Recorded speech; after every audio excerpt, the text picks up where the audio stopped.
morning, friends. Welcome back to another episode of Honey Apple Farm. Today, it's very exciting because finally, a little bit late, our tomatoes are starting to be ready to harvest. Woohoo!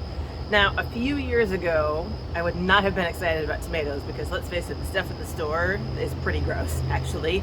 We eat them, but they're not my favorite. But homegrown tomatoes, oh my gosh, they're so much better. They're a lot sweeter and a lot less bitter. So, let's harvest some tomatoes. So these are our beautiful, lush tomatoes. Believe it or not, these are just two plants. Yes, just two that have been growing absolutely crazy. We've had a string of beautiful days when it was in the 80s and low 90s, and everything has just gone crazy.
So, it's time to do my favorite thing, which is dehydrating tomatoes.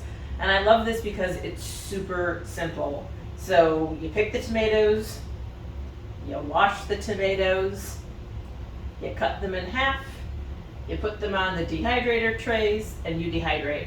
And actually what we discovered last year, because last year was the first year we grew tomatoes, cherry tomatoes in quantity, we actually prefer the dehydrated tomatoes. They're almost sweet with the juice taken out of them.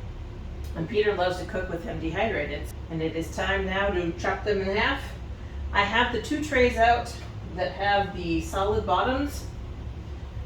I hope it's enough. If it's not, I do also have two trays that have very tight lattice bottoms that also would work. And in fact, they could also go right on the trays.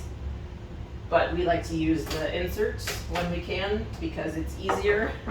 And also they go through the dishwasher a little more easily than the bigger rings. So let's get to chopping.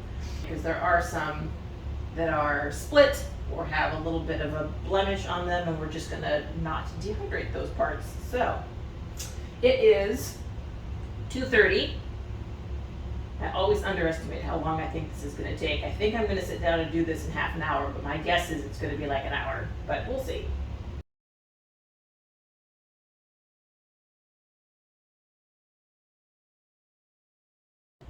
I started doing just everything, and I probably will have enough trays, but I have some that are very squishy, like this one that really can't wait any longer to go in. So I've started sorting squishy stuff that absolutely has to be dehydrated today, and then if I have space, which I think I will, I'm gonna go back through and do the rest that are on the could wait a day, but could also go in. So 10 minutes for tray 1, onward to tray 2.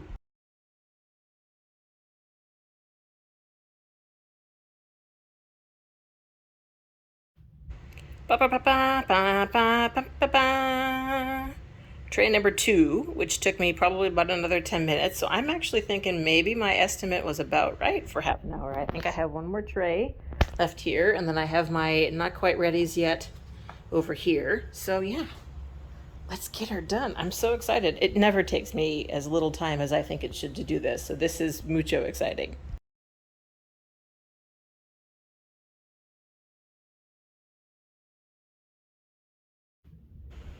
Ta-da! And that took 45 minutes.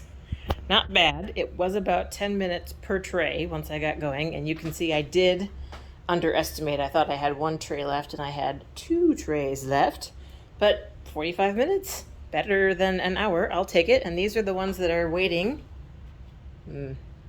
Yes, waiting to be a little bit more ripe. Some of them I could put in now, but then the ones that aren't quite ripe would not have any friends, and that would slow down their process. So we will probably do another batch of these tomorrow. Now, one thing before I put these in the dehydrator and get it going that I should say, this is a do as I say, not as I do.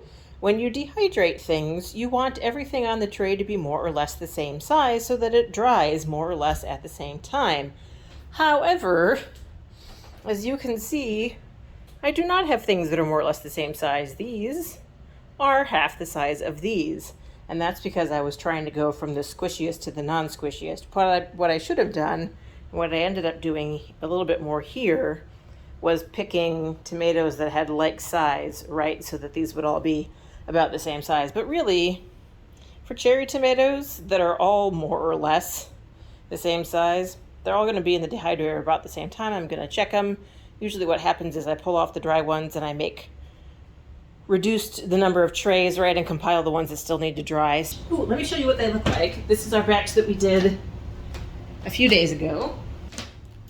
You guys see that? They basically look exactly like you would expect them to. They look like very dry, crunchy tomato raisins. And that is what they are. So, thank you very much for hanging out with me today. I hope this was enjoyable to you. I hope you give dehydrating tomatoes a try. It is actually one of the easiest food preservation methods, and if you're anything like us, you go through a lot of tomatoes in your everyday cooking, and this is a great way to preserve either what you've grown or what you're getting from the local farmers market. It's pretty simple. Even I can do it, and I don't do cooking things much at all. So I will see you soon in my next video. Bye for now.